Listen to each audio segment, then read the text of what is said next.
নারী ক্রিকেটারদের দাবির ভিড়ে একটি গুরুত্বপূর্ণ চাওয়া ছিল, আর তা হলো পুরুষদের পাশাপাশি নারীদের জন্যও বাংলাদেশ প্রিমিয়ার লিগ বা বিপিএল আয়োজনের। তাদের সেই চাওয়া অবশেষে দেখতে যাচ্ছে আলোর মুখ। পুরুষদের চলমান বিপিএল শেষেই নারীদের বিপিএল এর প্রথম আসর আয়োজন করা হবে বলে জানিয়েছেন বাংলাদেশ ক্রিকেট বোর্ডের বিসিবির পরিচালক নাজমুল আবেদীন ফাহিম। ঢাকার প্রথম পর্ব ও সিলেট পর্ব শেষে বিপিএল এখন চট্টগ্রামে।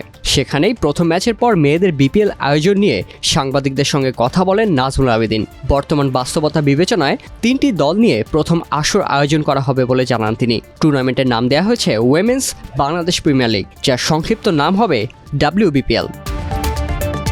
আগামী 7 ফেব্রুয়ারি ছেলেদের বিপিএল এর পর্দা নামার পরপরই মাঠে গড়াবে নারীদের বিপিএল এর আসর। টুর্নামেন্টটি 8 থেকে 9 দিনের হবে বলে জানিয়ে নাজমুল আবেদীন বলেন, বোর্ড বেশ কিছুদিন ধরে ভাবছিল কিভাবে নারীদের ক্রিকেটকে আরও এগিয়ে নিয়ে যাওয়া যায়। সেই বিষয়টাকে মাথায় রেখে নারীদের জন্য একটা বিপিএল করা যায় কিনা সেটা নিয়ে চিন্তাভাবনা ছিল। আলোচনায় থাকা টুর্নামেন্টটি নিয়ে শুক্রবার চূড়ান্ত সিদ্ধান্ত নেওয়া হয়েছে বলে জানান নাজমুল আবেদীন। প্রাথমিকভাবে 3টি দল নিয়ে নারীদের বিপিএল আয়োজনের পরিকল্পনা করা হয়েছে। নারীদের এই আসরটিতে অংশ নেওয়ার ব্যাপারে ইতোমধ্যে কয়েকটি ফ্র্যাঞ্চাইজি দেখিয়েছে আগ্রহ। টুর্নামেন্টটি আয়োজন করে বিসিবি দেখতে চায় নারীদের টি-20তে আসরটি কেমন প্রভাব ফেলে। নাজমুল আবেদীনের ভাষায়, আমরা এরই মধ্যে কিছু ফ্র্যাঞ্চাইজির সঙ্গে কথা বলেছি, তারা আগ্রহ দেখিয়েছে, তাদের নিয়েই আমরা শুরুটা করতে চাই। দেখতে চাই নারীদের এই প্রতিযোগিতা যদি সামনে নিয়ে আসি তবে টি-20 ফরম্যাটে সেটার প্রভাব কী রকম হবে। আমরা আশা করছি এটা নারীদের ক্রিকেটকে আরও এক ধাপ এগিয়ে নেবে। আপাতত প্রথমবারের মতো নারীদের টুর্নামেন্ট আয়োজন করাই মূল লক্ষ্য, তাই প্রাথমিক স্তরে টুর্নামেন্টের মান নিয়ে সেভাবে ভাবছে না বিসিবি। তাই পুরুষদের বিপিএল এর মতো নারীদের টুর্নামেন্টে খুব বেশি বিদেশি ক্রিকেটার থাকবে না।